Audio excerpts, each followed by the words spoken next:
Hey everybody, it's Christine and it is World Card Making Day. So of course I have to do a card video. So I am doing one using Simple Stories Cozy Days collection. And what I've got right here is a chipboard frame. And you can see that I'm using my Easy Runner Grand to add some adhesive to it. Now I'm going to take the packaging from the Cozy Days collection and make a shaker card. So what I'm going to do is I'm going to line this up with two edges that are already going to be sealed. And then I will trim out the other two sides and seal that up with some adhesive here. But this is a good way to use some packaging that you already have on hand to create a fun, lighthearted card. You can't go wrong with a shaker card other than they can be a pain to make. But I think this is a fairly simple, straightforward way to do it, especially since you've already got two sides sealed.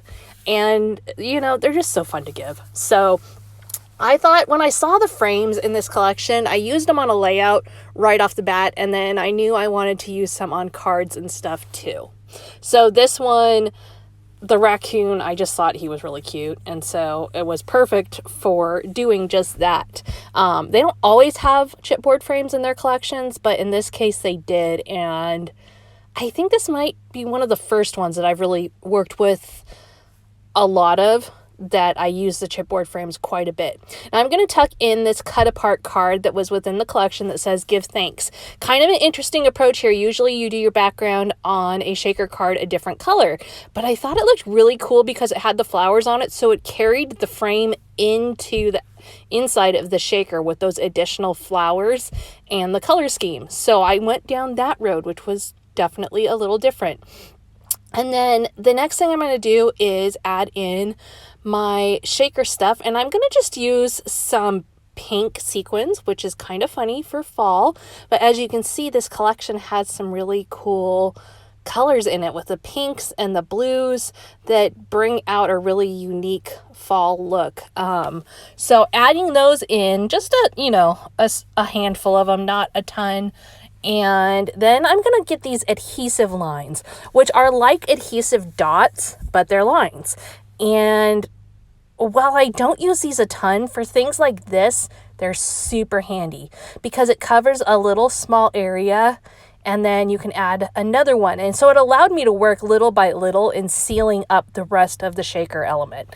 Had I done one big piece, it would have been a lot harder. So these were so useful for doing this part. And you can see on screen, I'm just going little by little, adding in each one to each side until I get to the corner and can seal the whole thing up.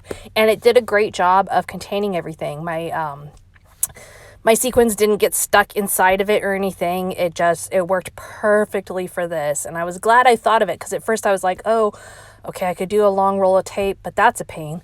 I could do dots and sit here for an hour, but the lines were perfect. And so there you can see I've got my shaker element already. I'm going to add it to this yellow gingham, and then I will add it onto a card base, and that's it. So pretty simple, pretty straightforward. Using some stuff that we have rather than just pitching the container wrapping from the collection, actually making use of it for something and recycling that way. So there you have it. Hope you're having fun. Hope you're able to create some cards today, and we'll be back again soon with some new projects. Thanks for stopping by.